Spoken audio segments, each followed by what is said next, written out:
Good morning and welcome to our Veterans Day service. We have so many people here that I'd like to honor that I'm going to call by groups and just ask them to stand and be recognized. Our representatives from the Veteran of Foreign Wars, Post 8696, American Legion, Post 808,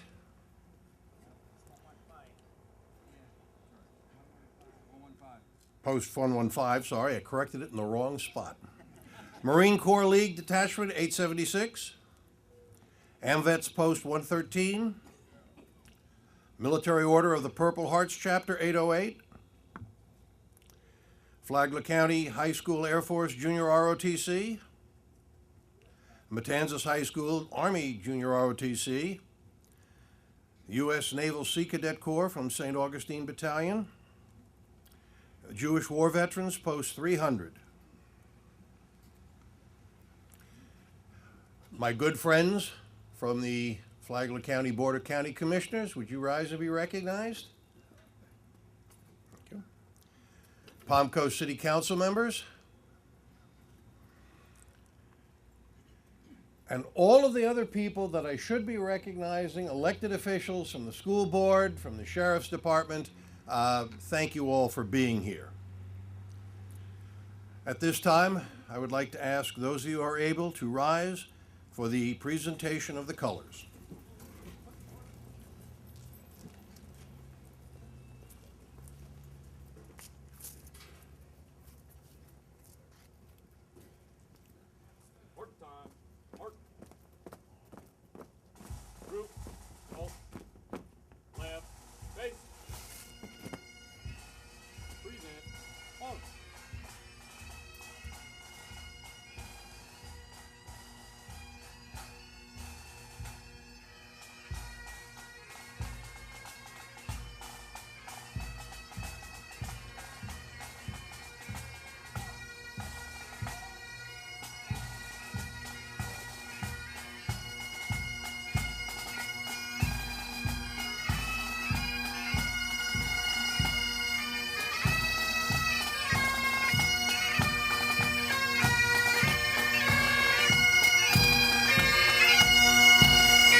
Knights and drums. Street beat. By the center. Quick. March.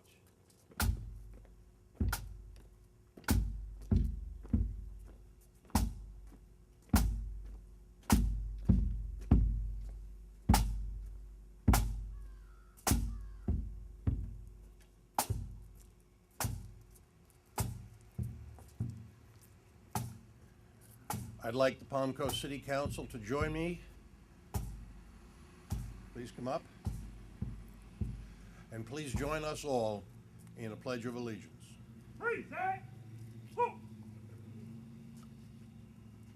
I pledge allegiance to the flag of the United States of America and to the republic for which it stands, one nation, under God, indivisible, with liberty and justice for all. Now a presentation of the Star Spangled Banner by the Matanzas High School Trio.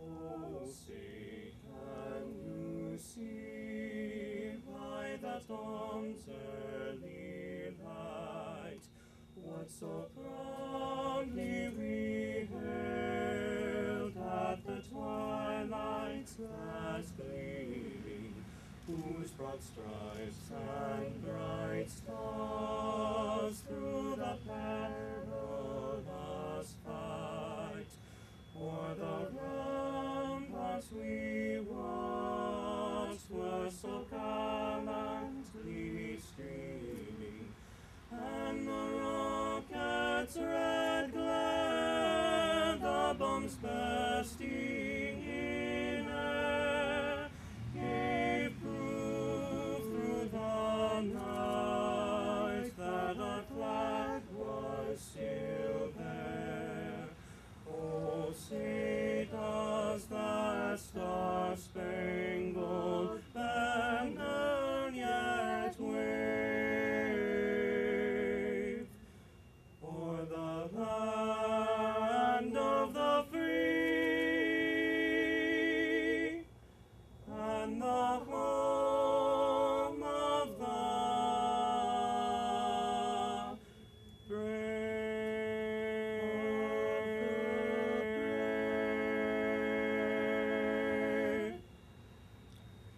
Order! Ho! Order! On! Right! Hey! Forward! Hard! Left! Left! Left! Right! Left! Left! Left! Left! Right! Left! Left! Left! Left! Right!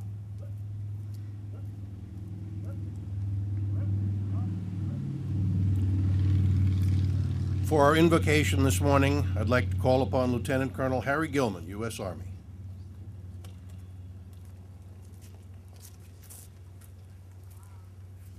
Let us take just a moment for our prayer.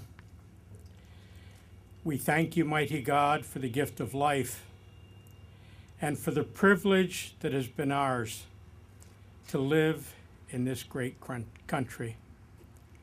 We ask the blessing now of your presence as we seek to honor all those throughout our history who have raised their right hand in the presence of our flag. They have pledged their sacred honor, and men and women have kept their word. And for that reason, our flag continues to fly. Our people are free.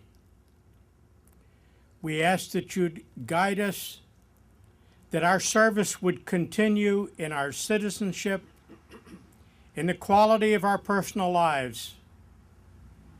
Grant that we would place our country once again under the gaze of your smile and your blessing. God bless this United States of America. We pray in your holy name. Amen.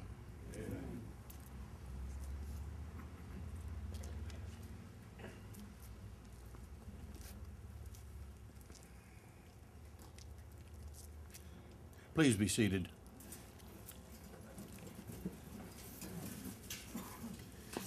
Before I offer my remarks, there is one person I would like to give special recognition to, and that's Mr. Randy Stapleford, representing Congressman Ron DeSantis. Thank you very much for being here.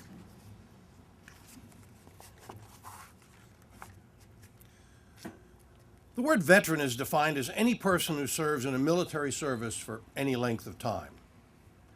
A wartime veteran is any GI ordered to foreign soil to participate in direct activity against any enemy. A combat veteran is any GI who experiences any level of hostility involving an enemy in any foreign theater. However, veterans clearly are not just any people. Not just anyone would lay their own life on the line for others. Not just anyone would face combat, putting their country before themselves. Our veterans show strength of character, courage, and discipline, traits that inspire all of us on commemorative days such as this Veterans Day. And so on this Veterans Day morning, let us truly show our appreciation. The words thank you must never callously or automatically roll off our tongues. Veterans of World Wars I and II, the Korean and Vietnamese wars, our conflicts in the Gulf, Iraq, and Afghanistan, these people must feel our gratitude deep in their souls and forever. I'd like to give you some statistics about the veterans who call Florida home. 498,000 veterans of the Vietnam War have lived in Florida. 178,250 served in the Korean War. 113,700 in World War II, 231,000 in Iraq and Afghanistan. 164,000 women veterans proudly hail from our state. Florida has been home to the third largest populations of veterans in our nation. In all, over 1.6 million veterans have lived here, bringing with them 1.6 million different stories of sacrifice. Here are just a few examples. Staff Sergeant Howard Huebner lived in Ocala and served in the U.S. Army as a paratrooper during World War II. He was 21 years old when he jumped out of a plane and entered the history books on D-Day. His company fought one of the bloodiest battles at Lafayette Causeway and battled for 33 days in Normandy with no reinforcements, no supplies, and no rations. He was one of only 75 who survived out of a company of 230 soldiers. He was honorably discharged in 1946 and honored as a Special Staff Sergeant. Here's another one. Private First Class Emory Bennett of the United States Army was born and raised in Brevard County. Member of Company B of the 1st Battalion, he fought in the Korean War from 1950 to 1952. When two enemy battalions launched an attack against his company defensive position, he left his foxhole and stood exposed to hostile fire. Although wounded, he maintained his position long enough to halt an enemy advance and to allow his company to regroup. He then volunteered to stay behind to provide cover for his unit, but he was mortally wounded. For these actions, he was posthumously awarded a Medal of Honor in 1952. U.S. Air Force Airman First Class Elizabeth Jacobson of Riviera Beach was the first female airman killed in the line of duty in support of Operation Iraqi Freedom. In September 2005, Airman First Class Jacobson was providing security on a convoy originating from Camp Bucca, Iraq, when the vehicle in which she was riding was hit by an IED. In her memory, the U.S. Air Force established the Elizabeth N. Jacobson Award for Expeditionary Excellence, giving to airmen for outstanding performance during deployment. Specialist E-5 Nelson Azevedo fought our country in the Vietnam War in 1966 and 1967. His platoon of 100 soldiers were patrolling a rice field near Ankay, a small village in the countryside, when they were ambushed in a surprise attack. Nelson sprinted over a hill and landed on a buried landmine. It exploded, propelled him forward into the air, where he lay with severely injured right arm and leg. 45 years later, he carries shrapnel remainders in his limbs.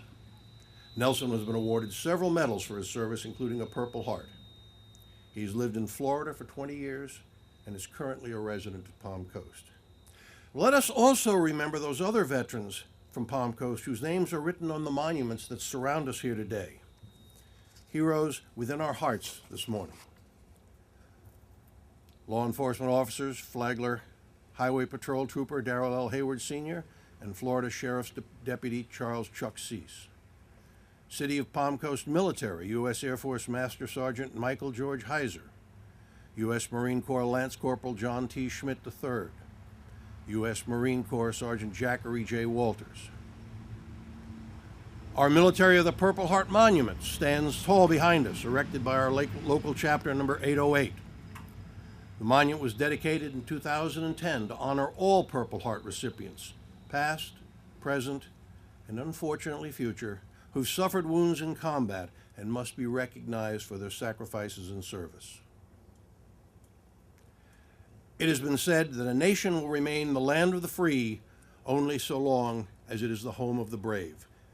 Every brave American veteran who served his country must be honored today. Whether he or she saw direct combat, lived or died in service, worked as a mechanic, a doctor, a nurse, a communications specialist, a clerk, or a cook, each veteran believed that freedom was worth fighting for, and regardless of the consequence. With all my heart, I wish we could recognize each and every individual veteran by name at this event. If only we had the time. Instead, let us bow our heads for a moment of silent commemoration for those who've served us so courageously. Thank you for keeping us alive. Thank you for keeping us safe.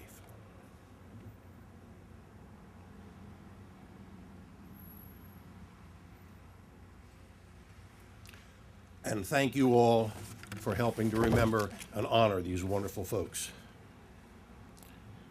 Now I'd like to call upon Commander Ron Stark, veteran of Foreign Wars, Post 8696, for his comments.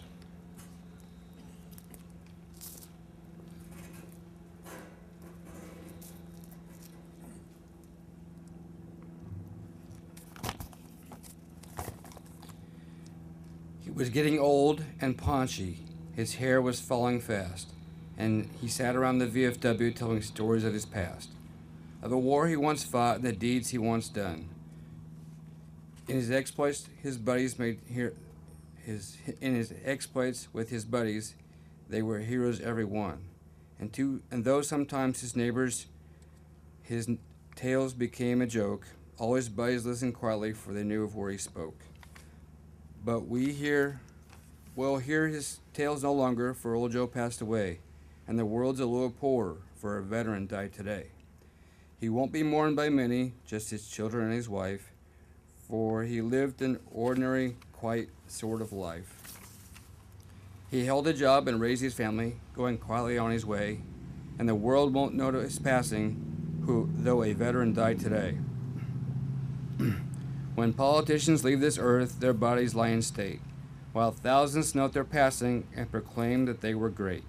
Papers tell of life stories from the time that they were young, but the passing of a veteran goes unnoticed and unsung. It is the greatest contribution to the welfare of our land, some jerk who breaks his promise and cons his fellow man, or ordinary fellow who in times of war and strife goes off to serve his country and offers up his life. The politician's stipend and the style in which he lives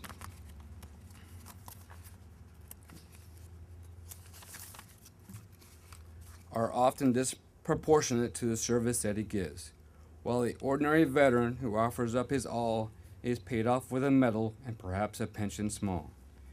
It is not the politician with the compromised employees who won for us the freedom that our country now enjoys. Should you find yourself in danger with your enemies at your hand, would you really want some cop-out or with his ever-wavering stand? Or would you want the veteran, his home, his country, his kin, just a common veteran who would fight until the end? He's just a common veteran and his ranks are growing thin, but his presence should be remind us that we may need his likes again. For when countries are at conflict, we will find veterans' part is to clean up all the troubles that the politicians start. If we cannot do him honor while he is here to hear praise, then let us give him homage at the ending of his days. Perhaps just a simple headline in the morning paper might say, "Our country's in mourning, a veteran died today." Thank you.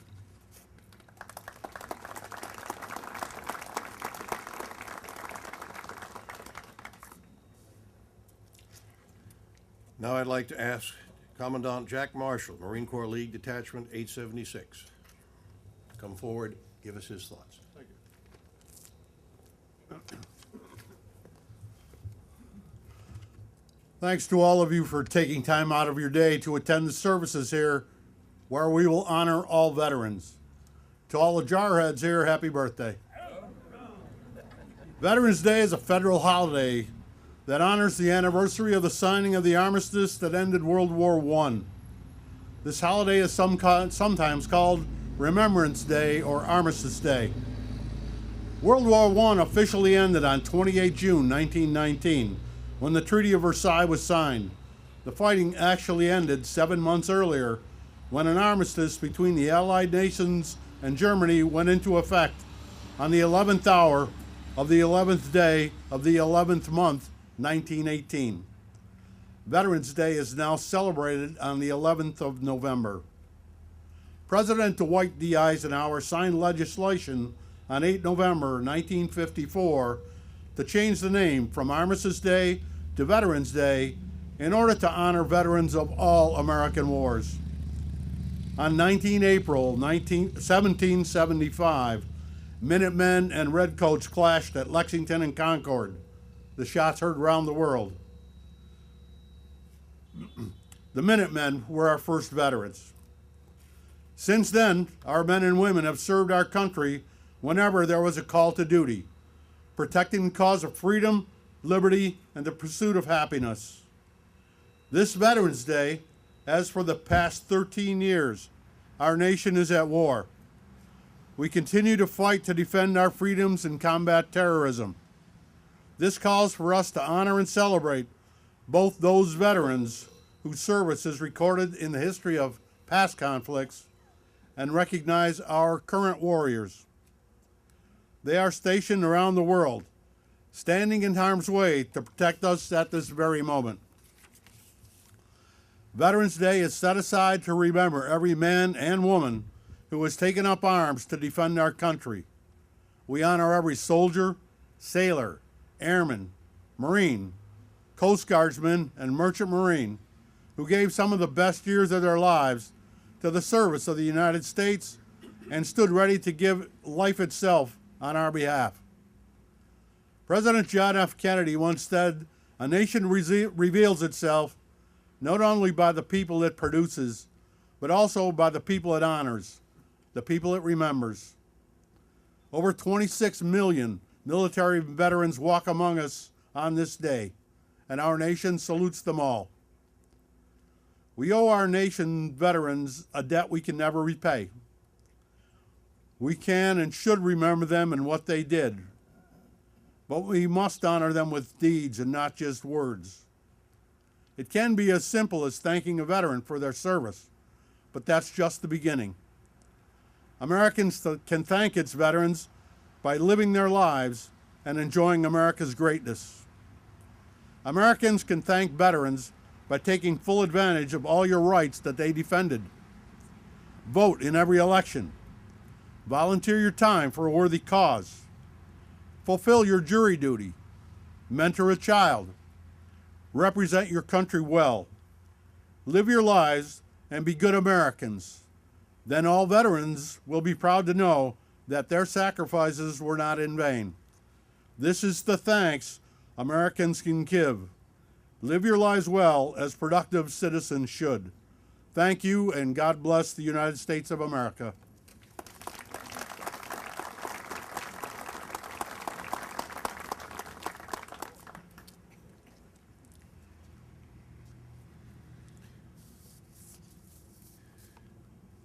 Now we'd like to have the United States Armed Forces flag presentation by the Flagler Palm Coast High School Air Force Junior ROTC, Matanzas High School Army ROTC, and the U.S. Naval Sea Corps St. Augustine Battalion.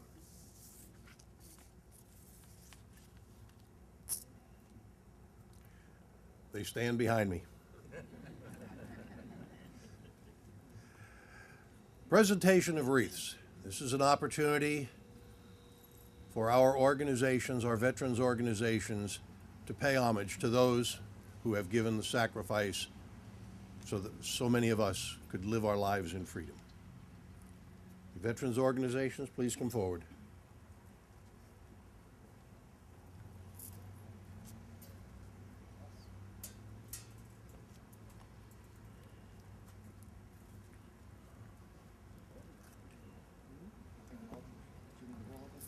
Pardon? Sure.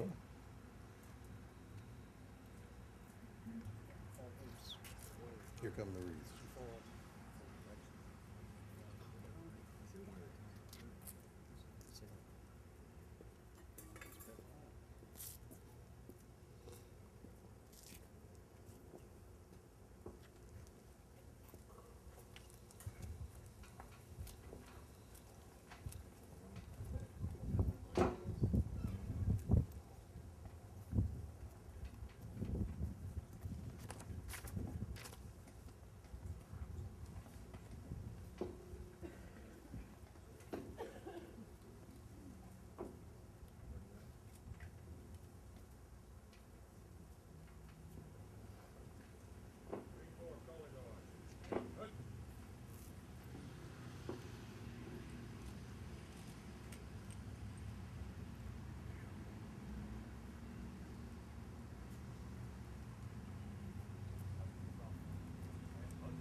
You may be seated.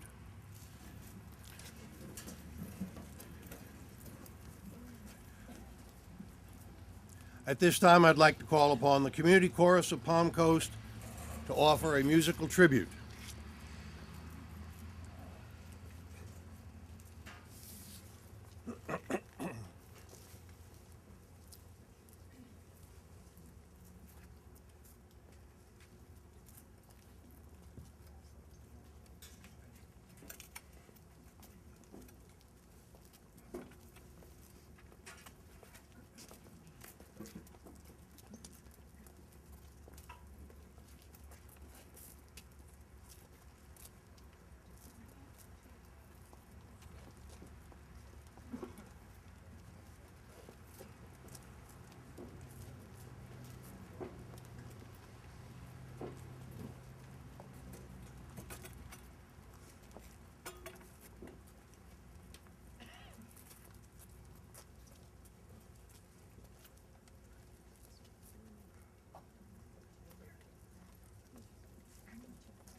This concludes today's ceremony. Thank you for coming. Travel home safely, and please remember to thank a veteran.